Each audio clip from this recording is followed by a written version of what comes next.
This is the Convene podcast. More new build and convention center renovations are designed for integration into the larger community, creating mixed-use spaces for convention-goers and locals alike. Convention centers designed to meet local and group needs. Written and read by Jennifer and Dienst, Senior Editor of Convene. In August, I toured the Duke Energy Convention Center in Cincinnati, Ohio, which is in the final phase of a major 1.5-year renovation and expansion. The facility was still very much a work in progress, but even through the construction dust, I could make out a larger vision. The revamp of the 3-story facility isn't just simply about creating more square footage, although that is a major point of the project. The center will double in size by its grand opening in January 2026, creating a new grand total of more than 200,000 square feet of contiguous exhibit space, a 40,000 square foot ballroom, plus another about half that size, and plenty of pre-function and concourse space to help maximize flow and flexibility. But there's more to the project than that. It's a linchpin of a larger $1.3 billion redevelopment of the city's convention district. Led by 3CDC, a nonprofit organization focused on revitalizing Cincinnati's downtown urban core, the redevelopment aims to bring the area into its next chapter, making it a more attractive place to work, play, and do business. In addition to the revamped convention center, plans for the district include a 700-room convention headquarters hotel opening in 2028. New office buildings have also opened, and a new public plaza adjacent to the convention center will welcome visitors in early 2026. The 2.5-acre Elm Street Plaza is a unique element of the redevelopment plan, creating liminal space between business and pleasure and acting as something of a bridge between the center itself and the downtown community surrounding it. Tucked between the convention center and a new office building, headquarters for retail data company 84.51, Elm Street Plaza will serve a dual purpose: offer an outdoor space to host attendees meeting at the Duke Energy Convention Center, and when not in use for groups, create a green space open to the public, with a calendar of programming, including community events year-round and an outdoor ice skating rink in the winter months, designed to draw locals to the area.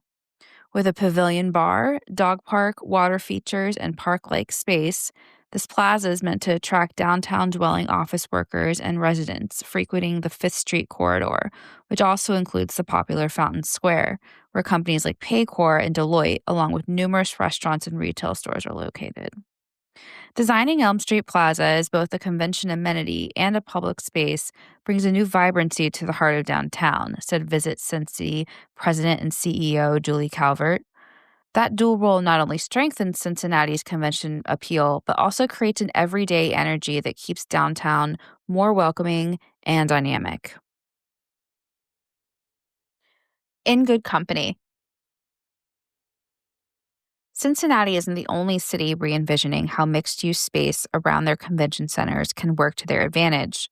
In Dallas, where officials have already broken ground on a major renovation and expansion of the K. Bailey Hutchinson Convention Center, plans call for a raising of the existing center to make way for a new mixed-use convention district that will also make it easier for attendees to visit surrounding neighborhoods and entertainment districts. The idea has been to build a vibrant downtown that has interest, that has restaurants and has facilities for conventionaires to be drawn into downtown, Jack Gosnell, Senior Vice President for CBRE's Dallas Urban Retail Team, told Commerce and Communities Today. Before that, conventionaires were getting on buses and going to remote steakhouses outside of the central business district, so the CBD wasn't getting any of the benefit of the dollars that they would spend in the city. Here are 3 more convention centers that are making mixed-use spaces bolster not just their own business, but their local community as well. The Palais des Congrès de Montréal in Montreal, Canada. The concept of event venues that double as community spaces is nothing new for Palais des Congrès de Montréal. At the start of 2025, the Palais partnered with MT Lab under its Innovative Business and Residence program to offer temporary incubator space in its public area to burgeoning local businesses. The first to seize the opportunity was eSpace Recharge, which offers corporate wellness experiences like meditation and yoga, and whose chamber immersive teleports participants to another place via sounds and images in a closed, cocoon-like space to help reduce stress.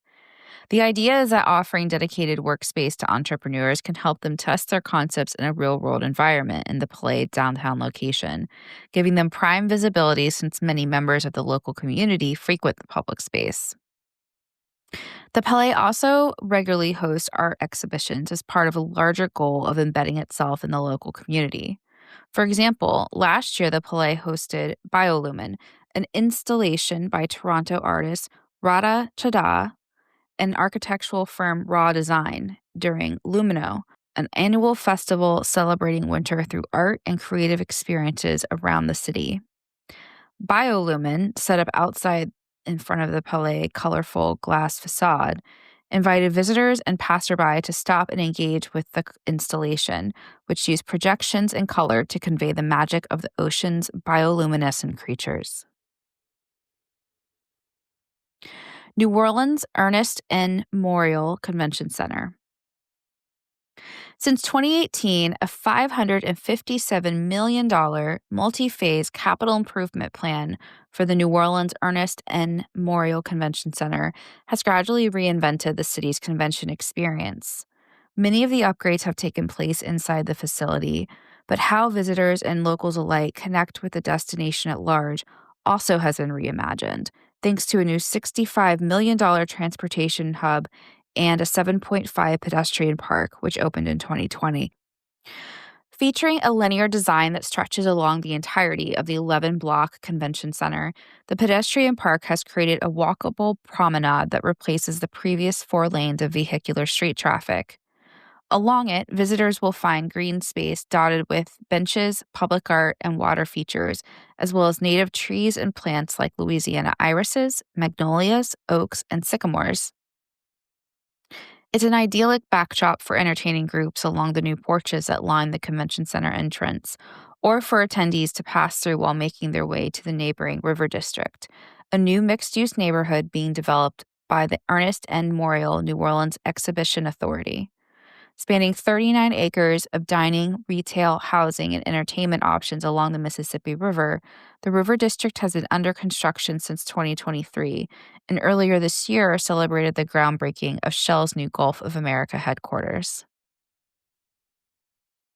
Broward County Convention Center, Fort Lauderdale.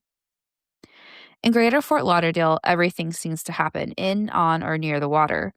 So it's no surprise then that the Broward County Convention Center's new outdoor plaza will make its location on the Intracoastal Waterway, which stretches for more than 300 miles in Greater Fort Lauderdale alone, a main character in its renovation.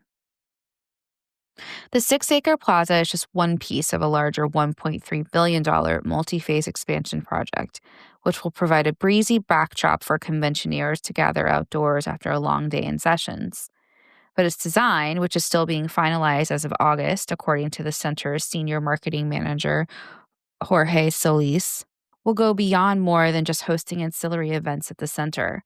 It will have a park-like atmosphere, including an amphitheater, restaurants, and a public art installation, the sculpture Sailfish in 3 Stages of Ascending by Kent Olberg. When not in use by convention groups, parts of the plaza, specifically the restaurants and amphitheater, will be open to the public. Solis expects that the plaza will open by the end of 2025. Remember to subscribe to the Convene podcast on your favorite listening platform to stay updated with our latest episodes. For further industry insights from the Convene team, head over to pcma.org/convene. My name is Maggie. Stay inspired, keep inspiring, and until next time.